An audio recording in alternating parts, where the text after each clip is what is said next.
Buenas tardes. Muchísimas gracias por la invitación y por la oportunidad de conocer otra parte de España. Siempre le digo a mis amistades que estos países hay que irlos conociendo como por pedacitos, y pues esta vez le tocó a Aragón, donde nunca había estado, y me falta uno que otro sector todavía. Mi nombre es Rafael de la Hoz. Para quienes puedan tener curiosidad, originalmente soy colombiano y me especialicé y he practicado en los Estados Unidos desde hace más años de los que quiero mencionar. Soy profesor en la división de medicina laboral del Hospital Monte Sinaí de Nueva York, que tiene la unidad de medicina laboral más grande de todo el noreste de los Estados Unidos y una de las más grandes de todo el país. Algo de eso puede ser obvio por lo que voy a mencionar. En cuanto a tengo financiación de una serie de becas y contratos, todos relacionados con el programa World Trade Center, y uno de ellos del estado de Nueva York, creo que me funciona mejor, que financia la clínica de medicina laboral del hospital, por lo menos parcialmente.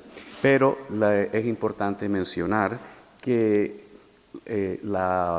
todo lo que voy a mencionar son perspectivas individuales, personales, que de ninguna manera representan las del programa World Trade Center, del programa de salud federal del World Trade Center, ni las del Centro de Control de Enfermedades, CDC, y el Instituto Nacional de Salud Ocupacional, NIOSH, que financia todo esto, o incluso del mismo hospital. Entonces es importante mencionar. Pienso presentar, como dije antes, una perspectiva personal de la cohorte de trabajadores rescatistas en el sitio del desastre del World Trade Center, y describir las enfermedades respiratorias crónicas que se han observado simplemente por concentrarnos en un aspecto en el cual conozco más. Yo soy neumólogo internista, de manera de que pues, es el ángulo al que me he dedicado en años más recientes.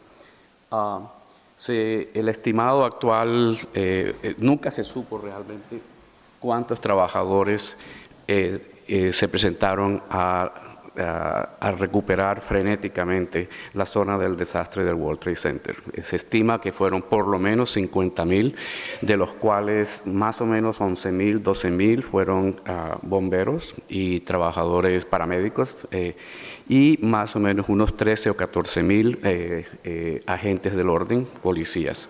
Entonces, con eso y de ahí para allá, casi un montón de ocupaciones, trabajadores de la construcción, de estructuras metálicas, limpiadores, etcétera, más de 50,000 en todo caso. Y el programa World Trade Center actualmente además cubre a las personas que residían en la comunidad del Bajo Manhattan, de manera que el programa World Trade Center cubre más o menos unas 80,000 personas. Y de ellas, 27,000 se siguen en el Hospital Monte Sinaí, para dar una idea pues, de la magnitud y del tamaño del programa que hay en el hospital.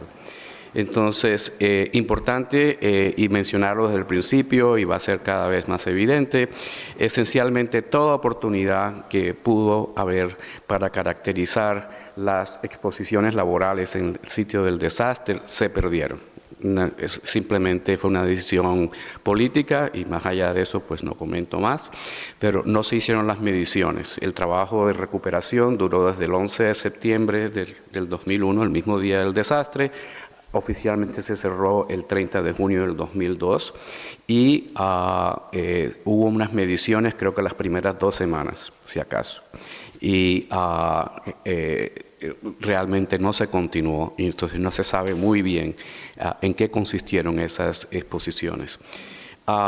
Se estableció un sistema de vigilancia por la cantidad de síntomas que manifestaron estos trabajadores, y se creó ese sistema inicialmente en la zona de Nueva York, de los estados de Nueva York y Nueva Jersey, que son contiguos y que Y una de las, desde el punto de vista respiratorio, uno de los principales desafíos en el estudio de los problemas respiratorios era que los síntomas que se observaban realmente no encajaban nítidamente entre las categorías diagnósticas nosológicas que conocemos como asma, enfermedad pulmonar obstructiva crónica, etc. Entonces había mucha controversia al respecto y siempre le digo a todo el mundo que el primer día que me presenté, porque estaba trabajando en otro hospital de Nueva York, cuando rápidamente apareció unos fondos filantrópicos, por cierto, para crear una clínica para intentar diagnosticar y tratar a estos individuos, porque hasta ese momento solamente había tamizaje. Y era como estar viendo las estrellas, había una constelación de síntomas de todas clases, eran individuos multisintomáticos, y tratar de darle sentido a todas esas síntomas, tanto psicológicos como físicos, que presentaban. Establecimos rápidamente una serie había que establecer protocolos de diagnóstico, lo hicimos rápidamente. Este no es el propósito, es para decir solamente que adaptamos protocolos preexistentes. Este era el del 99, por ejemplo, para vía respiratoria, reflujo gastroesofágico, para enfermedades de vías respiratorias altas, tanto senos paranasales y la nariz, así como la laringe y la faringe.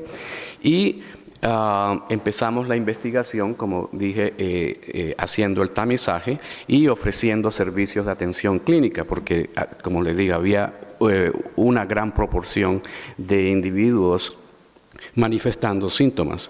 Entonces,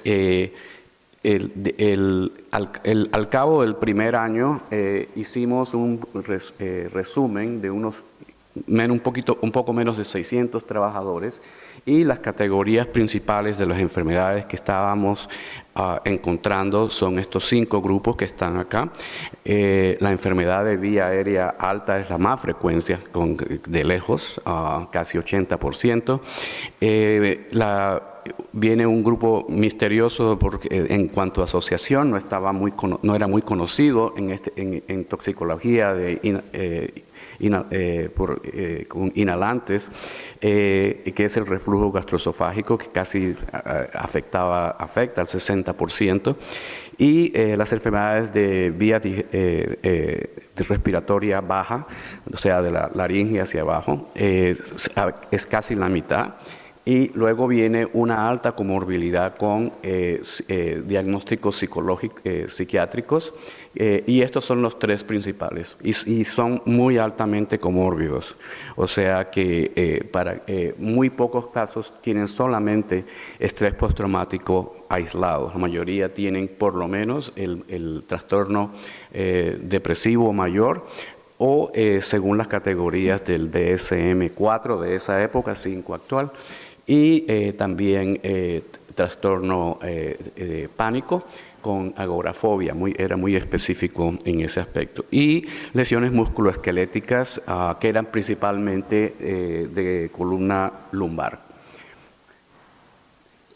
Como mencioné antes, desde el punto de vista de enfermedades respiratorias, veíamos un grupo de enfermedades, o sea, que podíamos clasificar como asma ocupacional inducida por irritantes, y cuadros de bronquitis no específica crónica, bronquiolitis crónica, y también en algunos casos sabíamos de individuos que pudieran haber tenido una enfermedad preexistente y se había agravado claramente.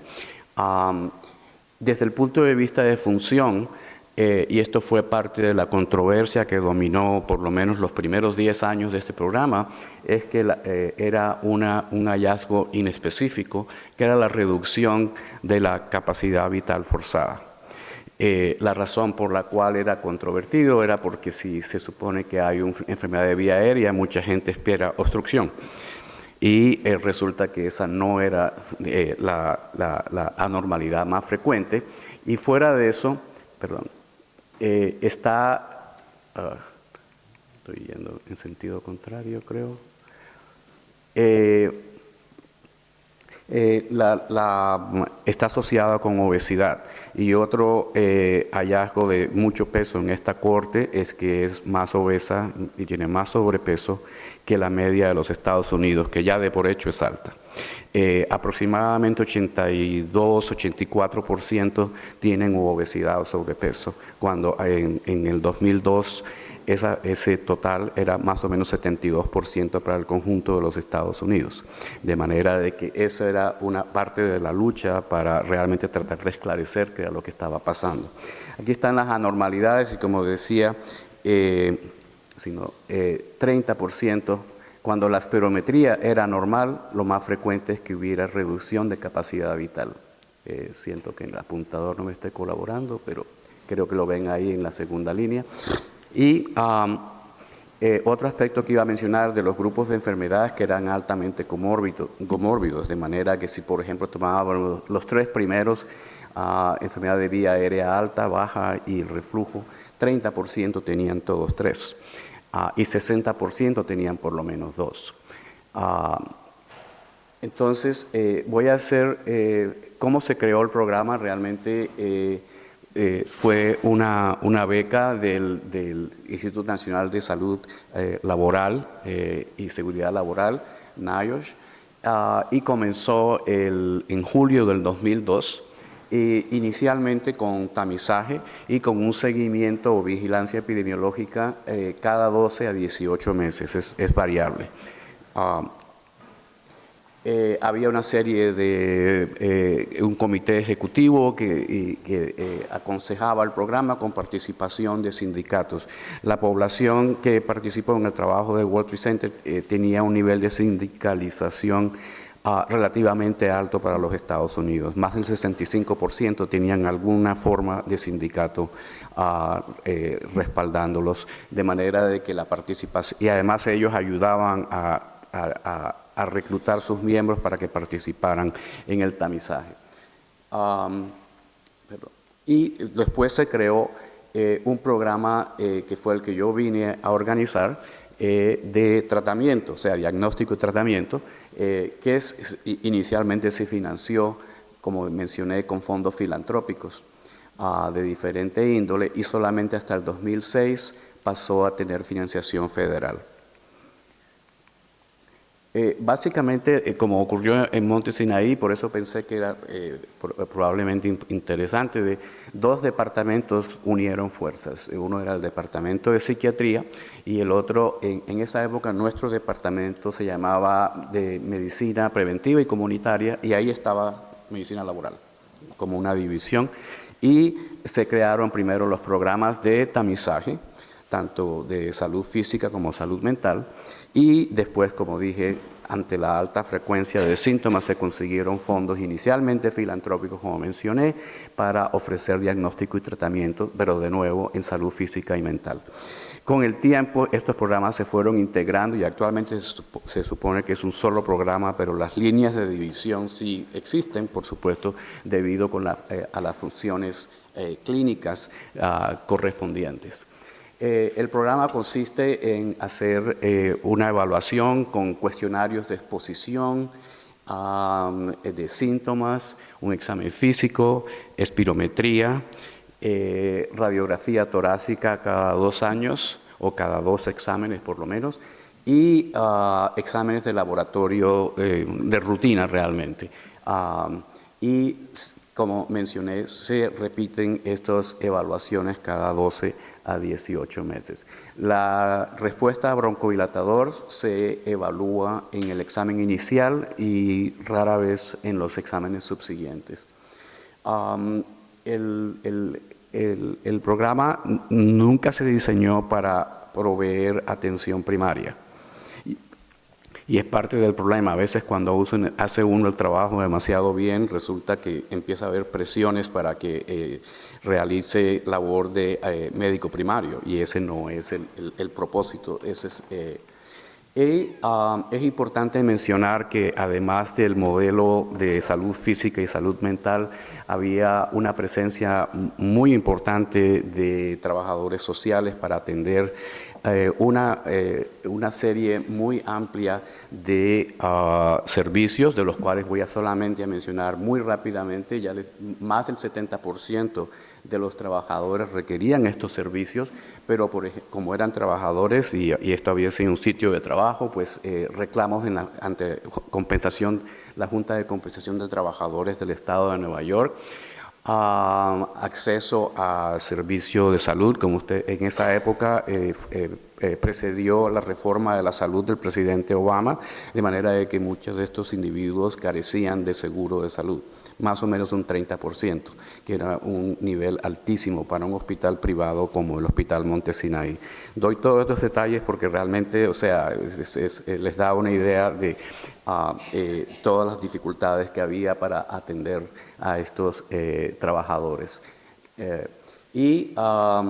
Fuera de eso, en trabajo social estaban atendiendo una serie de determinantes sociales que fueran relacionados o no con la exposición, de todas maneras afectaban la recuperación, de los cuales pues solamente menciono una lista parcial acá.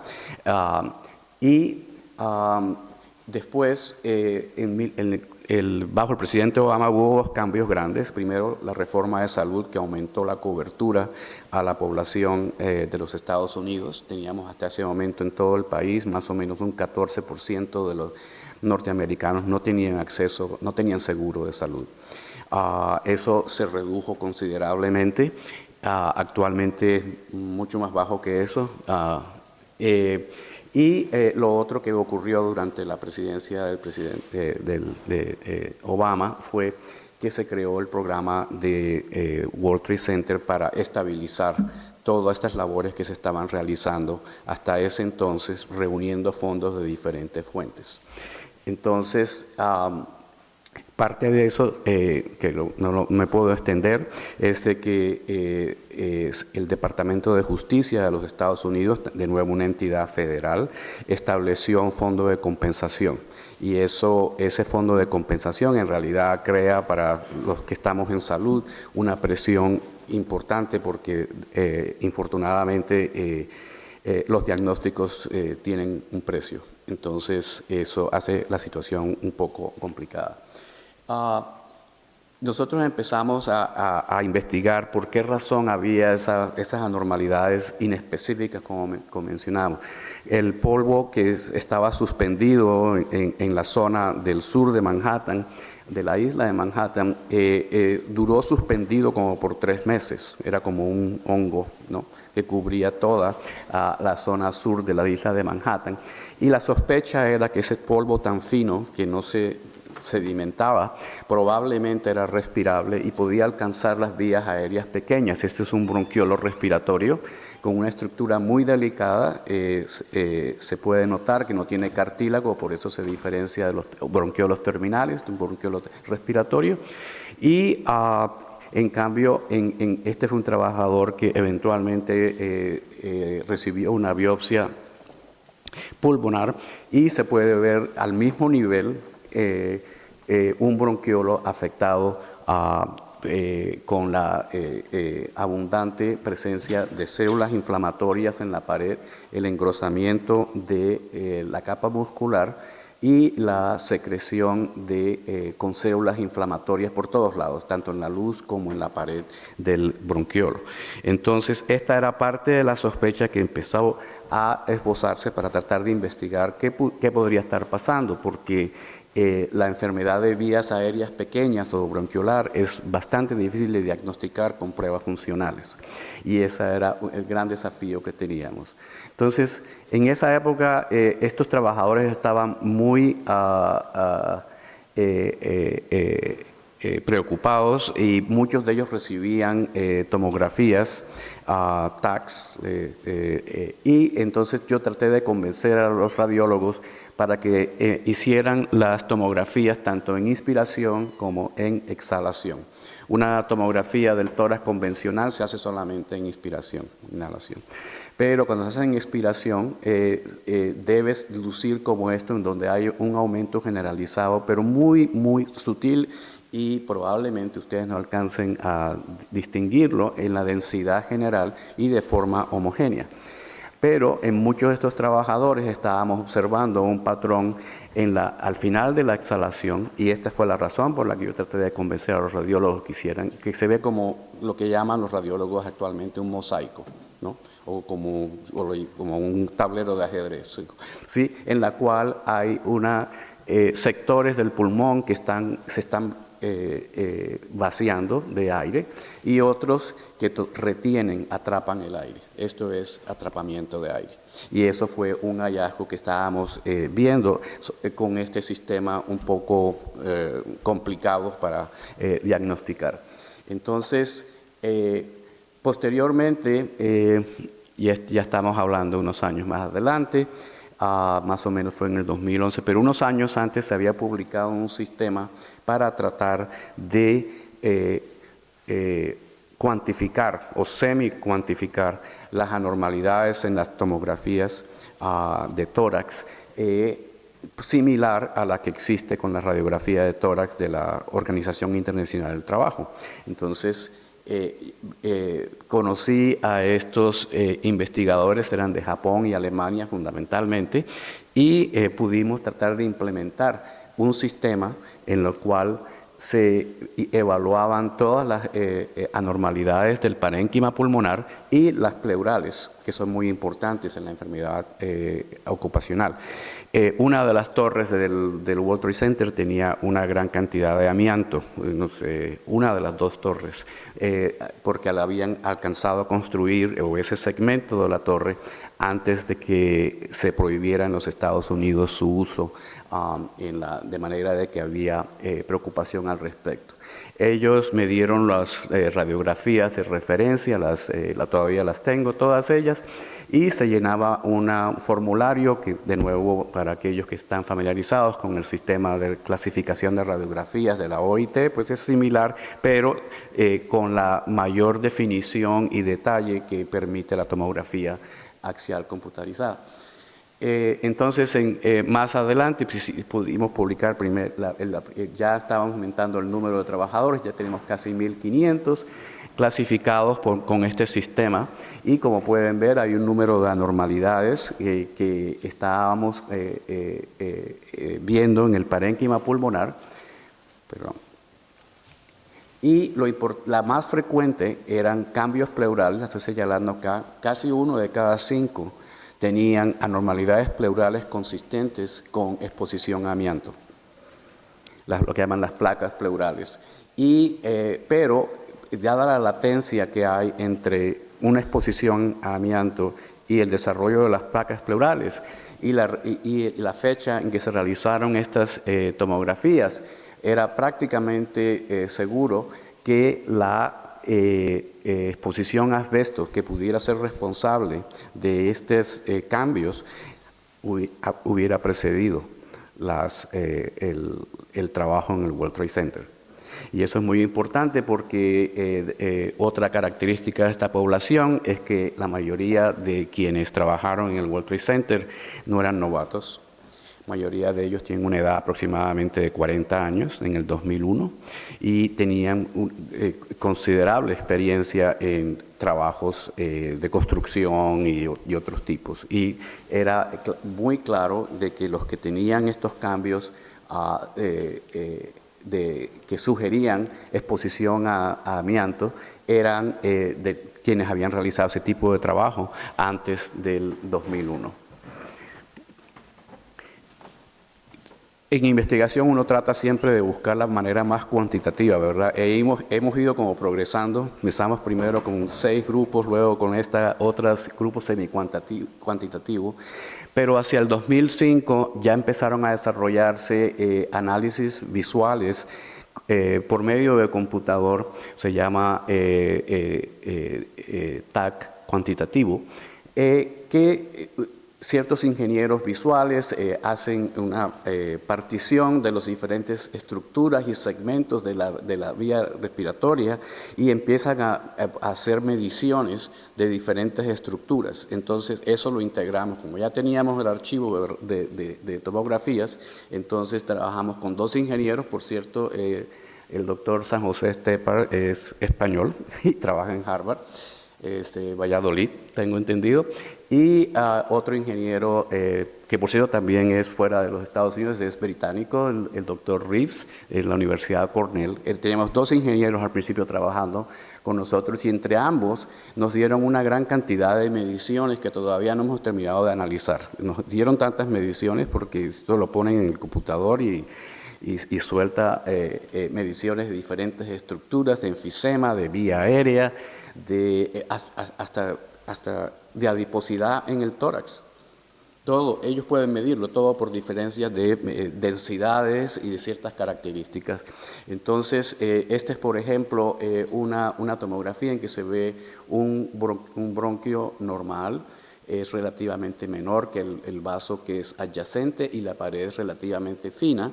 Y aquí vemos uno en el cual hay algo de inflamación. Como pueden ver, el área transversal está aumentada porque el espesor de la pared está aumentado y consecuentemente el lumen está disminuido.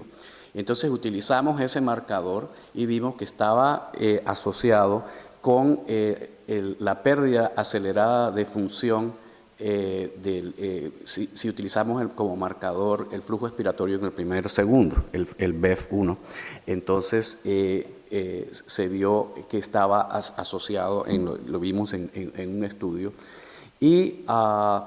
pero también empezamos a notar, aquí están las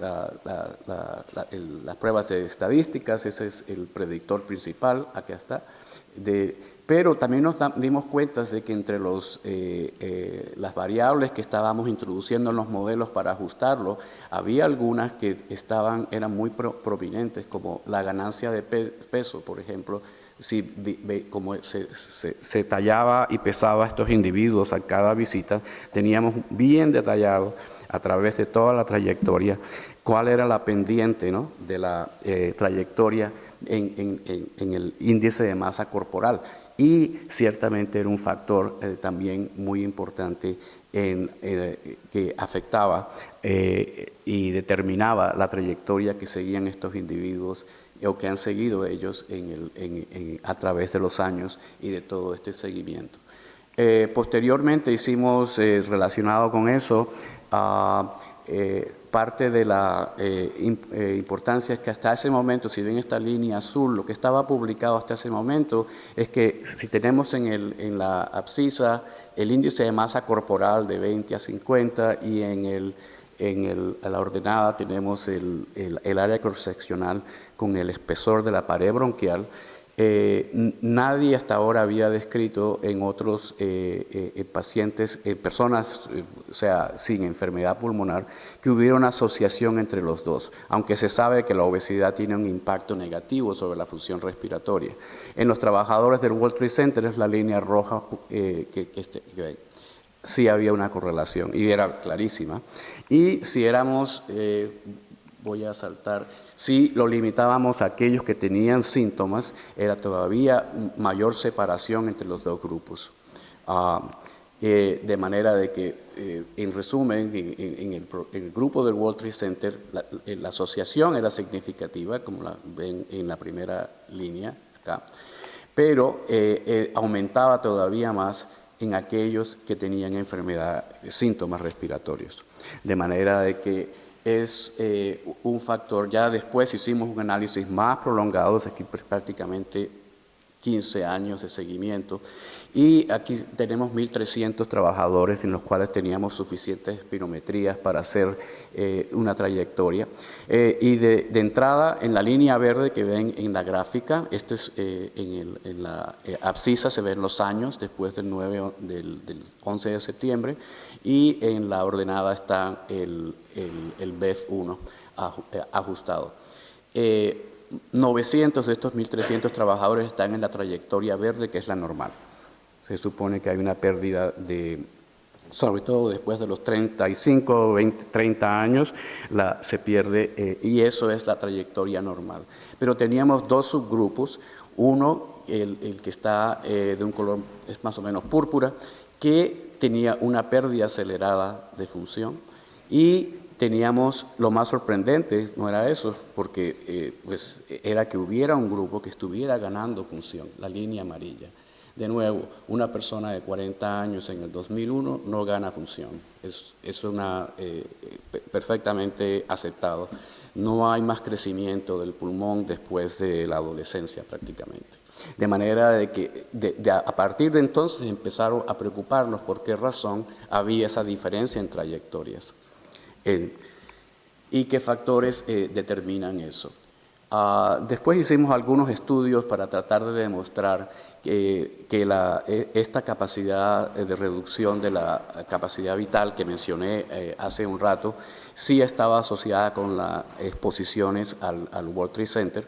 El marcador que utilizamos es la llegada al sitio del desastre en las primeras 48 horas. Hubo unas lluvias a las 72 horas que disminuyeron, mitigaron un poco la cantidad de polvo que hubo. Entonces el mayor riesgo, y eso sí se ha replicado en todas las cohortes que existen, fue siempre durante las primeras 48 horas del desastre.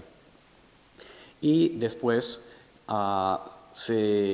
demostramos que en estos trabajadores que tenían reducción de capacidad vital forzada, había signos de inflamación que eran similares a los pacientes que tenían EPOC. O sea que claramente era un fenómeno que no era debido exclusivamente, por lo menos, a la obesidad, pero que había un fenómeno inflamatorio subyacente. Posteriormente, con el paso de los años, hemos visto más casos de enfermedad pulmonar obstructiva crónica. Siguen siendo poco frecuentes, pero por lo menos los hemos podido definir con el sistema de vigilancia, y también pudimos establecer que aquí están los niveles de asociación. Había una asociación modesta con la exposición, que es significativa, y que cuando hay una respuesta broncodilatador muy fuerte, muy marcada, todavía más observábamos esa asociación. Aquí está el odds ratio ajustado por toda una cantidad de variables. Perdón. Okay.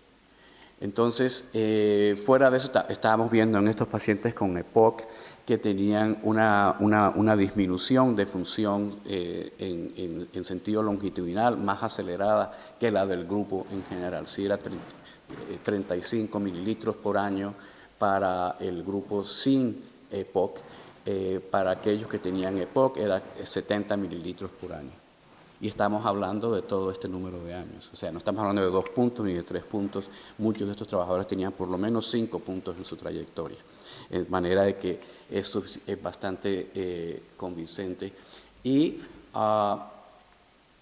hemos hecho otros tipos de análisis. Los estadísticos, no sé si están familiarizados, hacen lo que llaman en inglés cluster analysis o análisis de conglomerados, en los cuales sin hipótesis se deja que los datos busquen sus propias asociaciones.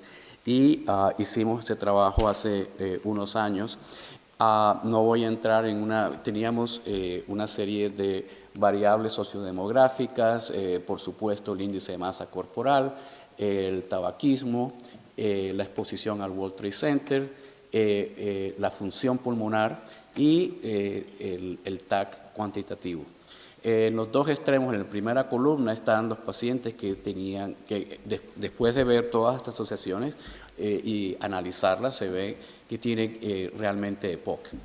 Tienen todas las características con enfisema, atrapamiento de aire, obstrucción, historia de tabaquismo, pero veíamos que no todos ellos eran fumadores.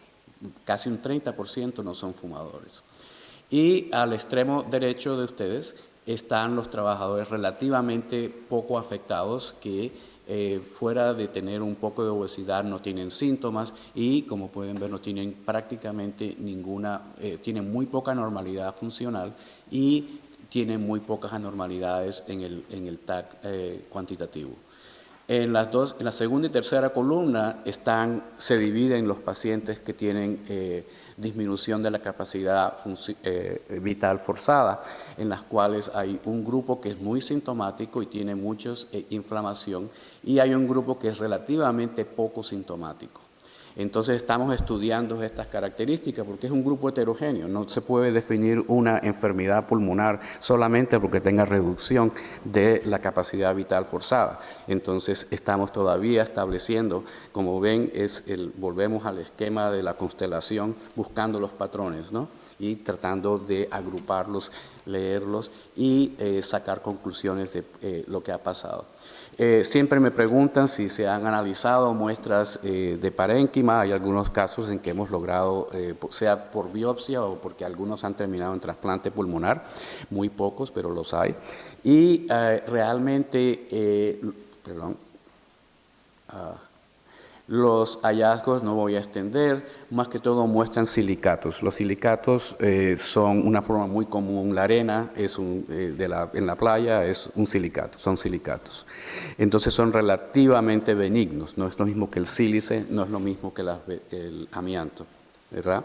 Entonces hasta ahora los estudios no han sido, bueno, han sido importantes en el sentido de que no han alarmado a nadie, pero hay relativamente pocos especímenes. Yo tengo como unos 4 y sé de una serie como de 20 de otro centro médico. En realidad no han mostrado nada diferente en los pocos especímenes que hay disponibles para este tipo de estudios. Perdón, creo que fui en la dirección contraria. Quiero referirme rápidamente, porque todo el mundo sabe el problema de la comorbilidad con el trauma. Y hicimos un estudio ya hace una década en la cual utilizamos como predictor, buscamos estudiar la asociación entre el estrés postraumático valorado con un cuestionario que tiene una alta sensibilidad y valor predictivo positivo para estrés postraumático, y eso es lo que llamamos acá estrés postraumático probable. Ese fue el predictor de estos 4 modelos que están acá. Entonces vimos que había una asociación con respuesta broncodilatador en toda la cohorte en el examen inicial. Sí, y teníamos casi 12.000 trabajadores. Y aquí está el nivel de asociación, que 1.4, como ven, significativo estadísticamente. Si excluíamos a todos los que hubieran fumado, así hubieran dejado de fumar, si solamente tomaban, la asociación, si acaso, parecía ser un poco más fuerte. 1.56, como pueden ver acá en la última columna. Si íbamos a las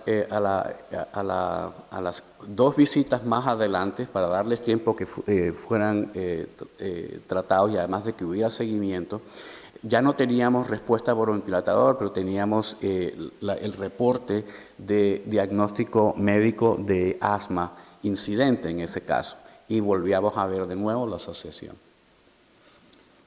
Y por último, hicimos este análisis en los cuales el estrés postraumático lo clasificamos en 4 categorías. Resiliente era el grupo que nunca tuvo postraumático en el examen de base y no lo tuvo en el seguimiento tampoco. Recuperación, la segunda categoría, sí lo tuvo al principio, pero no en la segunda visita de 3,5 o 5 años más tarde. Comienzo tardío, late onset en inglés, es aquellos que al principio parecían no tenerlo, pero después lo desarrollaban. Y el crónico es aquellos que no tenían postraumático tanto por la escala del PCL, que es el cuestionario clásico de estrés postraumático, lo tenían un puntaje alto tanto al principio como en seguimiento. Y como pueden ver, aumenta el riesgo marcadamente. Entre más estrés postraumático hay y más tardío y más crónico es, más todavía se ve la asociación dándonos cierta, y proveyendo una de las primeras pruebas de la asociación entre trauma psicológico y asma. Esto no tiene mucho de nuevo, diría Sigmund Freud, que en 1929 tenía la teoría de que el asma era una enfermedad psicológica, pero nadie lo había demostrado funcionalmente.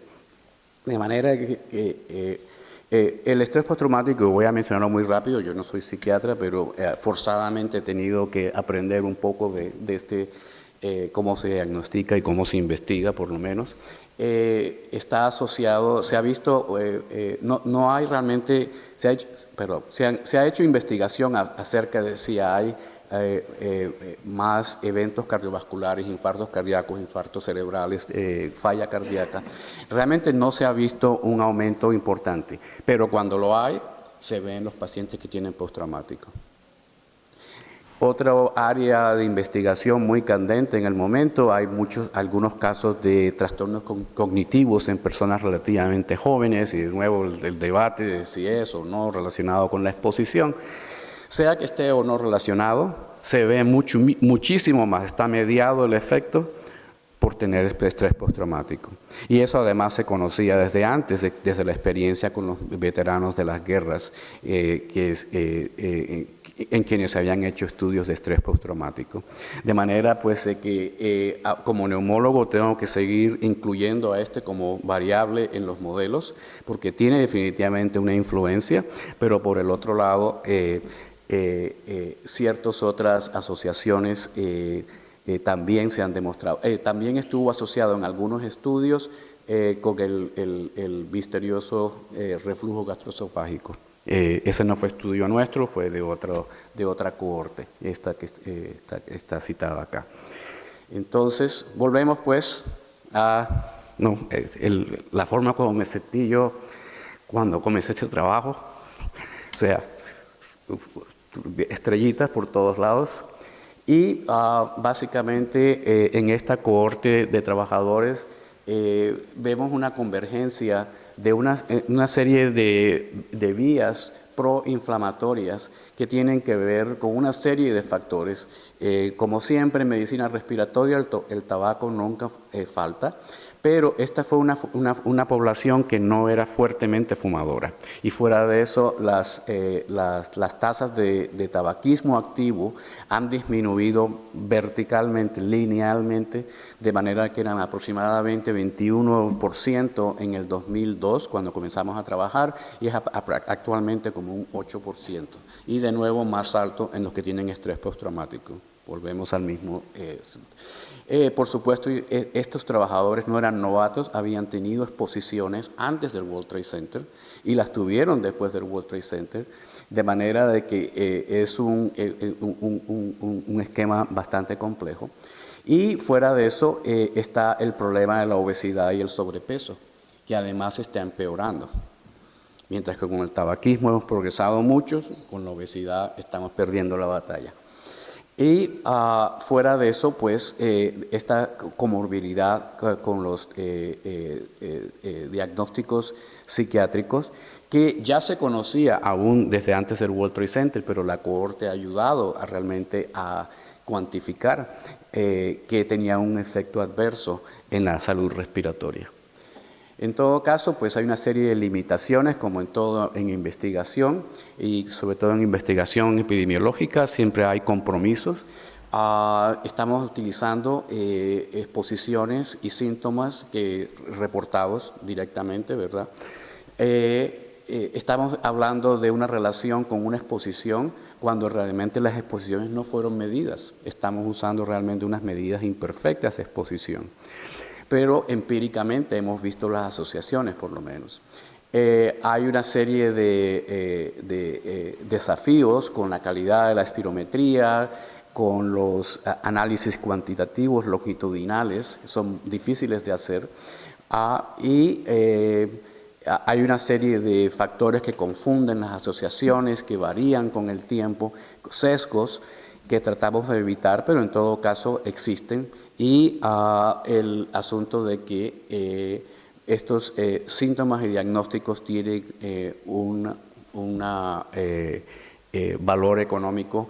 De nuevo, no tiene que ver con nosotros, pero está asociado con lo que estamos haciendo. En todo caso, pienso que hemos demostrado de que el TAC puede cumplir una función en la vigilancia epidemiológica. No se puede hacer en todas las personas, pero por lo menos como un segundo nivel de investigación. Y demuestra además la importancia que tiene la espirometría longitudinal. Actualmente la mayoría de los sitios donde hace vigilancia respiratoria epidemiológica lo valoran contra un límite normal o anormal y se acabó. Y esto que he demostrado indica cómo es de importante de ver la trayectoria. Y no existen las herramientas en uso clínico rutinario y se debe incorporar porque, como he demostrado, cualquiera que fuera el diagnóstico de la persona es muy importante cuando está perdiendo función de esa manera tan acelerada.